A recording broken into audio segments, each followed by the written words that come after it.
The man was still alive when they dragged him into the alley. He was bleeding badly, gasping for air, one arm hanging at an unnatural angle as his shoes scraped uselessly against the wet pavement. Someone nearby slammed a window shut. Another light went out. In Harlem, people knew better than to watch certain things for too long. This was not a robbery. This was not personal. This was business. And the man bleeding in the alley was the message. By the time his body was found the next morning, dumped neatly on a side street as if carefully placed there, the word had already spread through Harlem's underworld.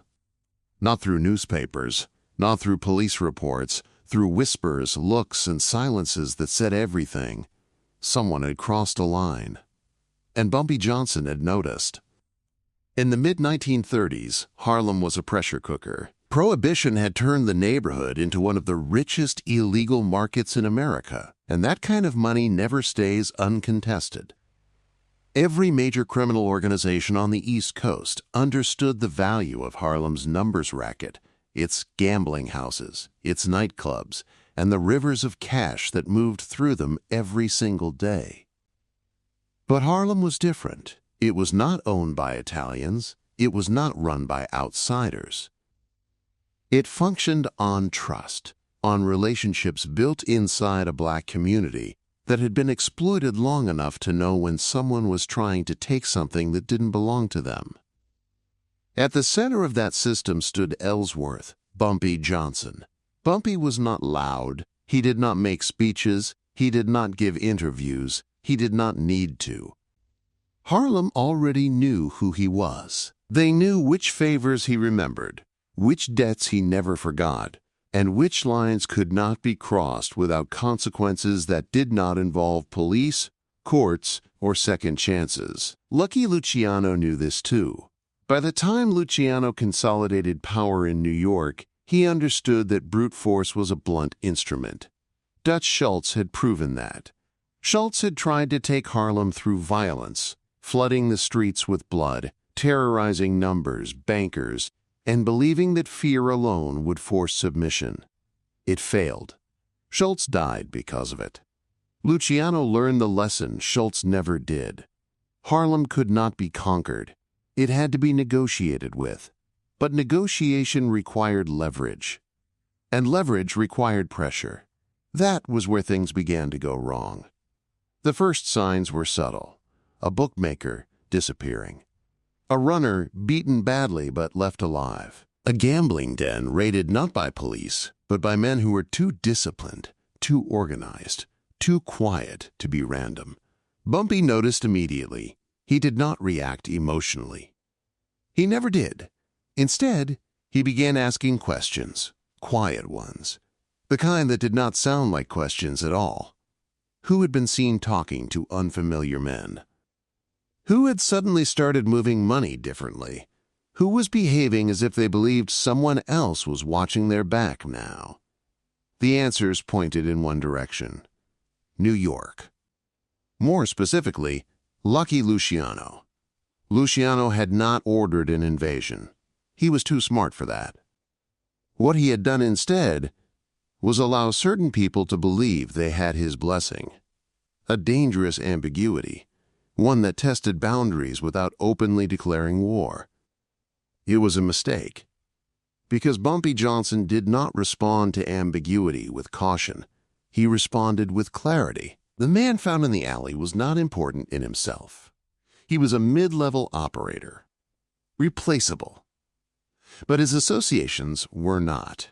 He had been talking too freely, claiming protection he did not actually have, suggesting that Harlem was about to change whether people liked it or not. Bumpy decided to answer that suggestion. The killing was fast, controlled, and unmistakable. No torture, no spectacle, no need. The message was in the precision. This was not chaos. This was enforcement. Within hours, the word reached New York. Lucky Luciano heard about it that same day. He understood immediately what it meant. Bumpy Johnson was not resisting out of fear. He was pushing back. and that made the situation dangerous. Luciano had built his power on systems, on predictability, on the idea that violence should always serve business rather than ego. Harlem slipping into open conflict would undo years of careful construction. He needed to stop this before it escalated. But he could not simply issue orders. Bumpy Johnson was not one of his men, and that was the problem. The decision to meet was Luciano's, but the terms were Bumpy's. Neutral ground. Harlem. No soldiers. No weapons. No intermediaries who could misinterpret tone or intention. Two men, face to face, with nothing but words to separate negotiation from war. Luciano agreed. Not because he wanted to, because he had to. The meeting took place late at night in a private room above a club that had seen every kind of man pass through its doors and had learned how to forget them all. The club was closed. The street outside was quiet. Harlem seemed to be holding its breath. Luciano arrived first, as he often did, preferring to control the environment rather than react to it. He sat alone, back straight, expression neutral, mind already working through contingencies that might never be needed. When Bumpy Johnson entered the room, the atmosphere shifted immediately.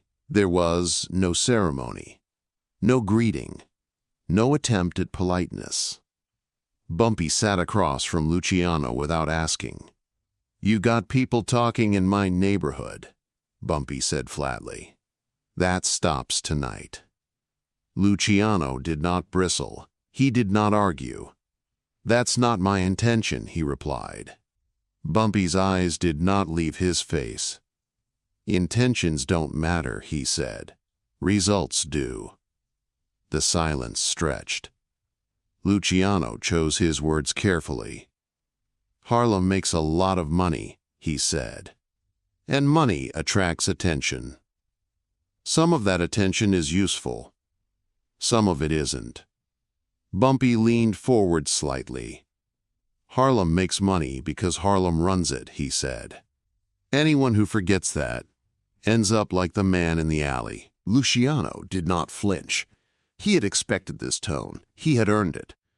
"What I'm offering," Luciano said, "is protection from the kind of attention that destroys neighborhoods.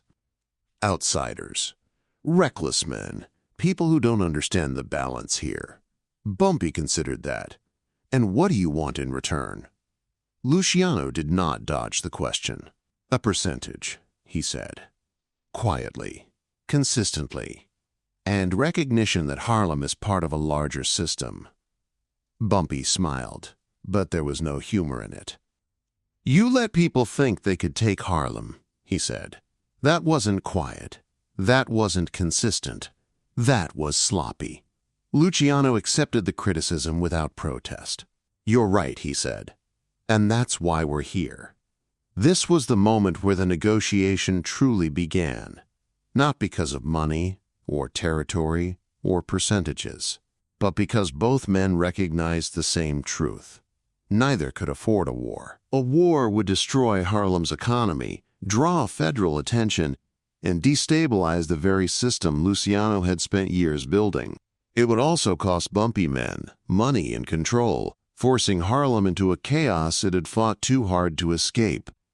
They talked for hours about enforcement, about boundaries, about how influence could exist without presence, how power could be exercised without visibility. Luciano promised that no Italian crews would operate openly in Harlem, that numbers and gambling would remain black run, and that anyone violating that understanding would answer to him personally. Bumpy promised that money would flow upward as agreed, that Harlem would not shelter men who tried to undermine the larger structure, and that disputes would be brought to the table before they reached the streets. The negotiation was not friendly, but it was respectful, and respect in that world was everything. When the meeting ended, there was no handshake. There didn't need to be. The effects were immediate. The pressure on Harlem eased. Outside interference stopped. The whispers died down. The message traveled quickly through the underworld. Harlem was not available. Harlem was not weak. Harlem was protected, and everyone understood why. Because Bumpy Johnson had forced Lucky Luciano to negotiate, not with threats, but with reality. Luciano walked away with what he wanted: stability, profit, and a system that held. Bumpy walked away with what mattered more: control. Harlem remained Harlem, not conquered, not absorbed, negotiated. And in the world of organized crime, that was the highest form of victory.